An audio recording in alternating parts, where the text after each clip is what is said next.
Perkenalkan, nama lengkap saya Christina Ida. Saya mahasiswi dari program studi Agroteknologi, Fakultas Sains dan Teknologi, Universitas Flores. Pada sore ini, saya akan menjelaskan sedikit terkait dengan materi morfologi dan klasifikasi tanah. Video ini saya buat sebagai syarat kelulusan mata kuliah morfologi dan klasifikasi tanah. Yang pertama, morfologi tanah adalah ilmu yang mengamati sifat tanah dalam berbagai lapisan tanah dan susunannya di dalam lapisan tersebut. Sifat yang diamati dalam morfologi tanah mencakup komposisi, bentuk, struktur dan susunan tanah, sifat dari tanah dasar, persebaran akar tumbuhan dan pori-pori tanah, dan mineral dan konsistensi tanah. Morfologi tanah merujuk pada struktur fisik atau tata letak partikel tanah yang terbentuk dari proses-proses alami di alam. Morfologi tanah dapat memberikan informasi penting tentang sifat-sifat tanah seperti tekstur, struktur, warna, kedalaman, dan lainnya. Beberapa komponen utama dari morfologi tanah adalah sebagai berikut. Yang pertama, horizon.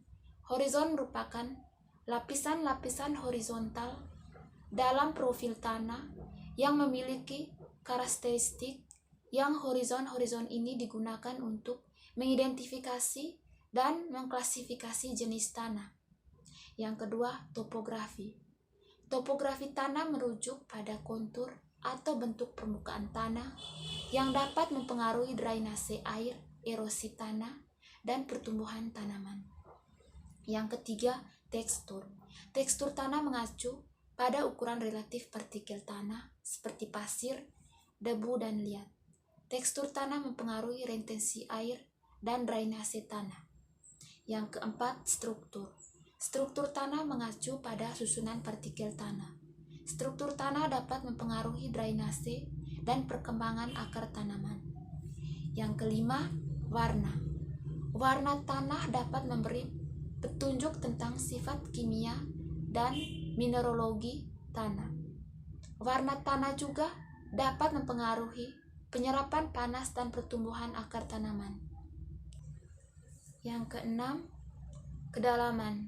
Kedalaman tanah mengacu pada ketebalan lapisan tanah yang dapat mempengaruhi kedalaman akar tanaman, retensi air, dan sirkulasi udara.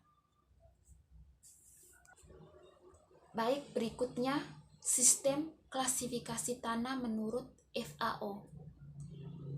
Sistem klasifikasi tanah FAO ini digunakan sebagai dasar dalam penyusunan peta tanah dunia skala 1:5 juta. Setelah melalui rangkaian konsultasi para ahli tanah secara internasional, beberapa konsep klasifikasi berturut-turut telah diusulkan hingga tersusunnya sistem klasifikasi tanah FAO pada tahun 1974 FAO UNESCO 1974 sampai 1981.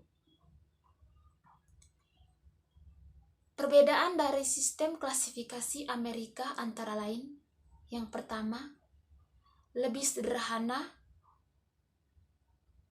Yang kedua, horizon penciri baru yang mempertimbangkan ciri hidromorik atau gley ditambahkan, yang mana hal ini tidak terdapat dalam sistem taksonomi tanah.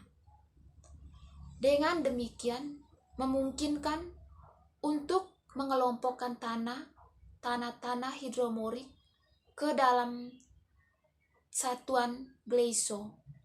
Yang ketiga, kriteria iklim tanah atau pedoklimatik hanya digunakan untuk memisahkan kedua satuan pada rezim arid.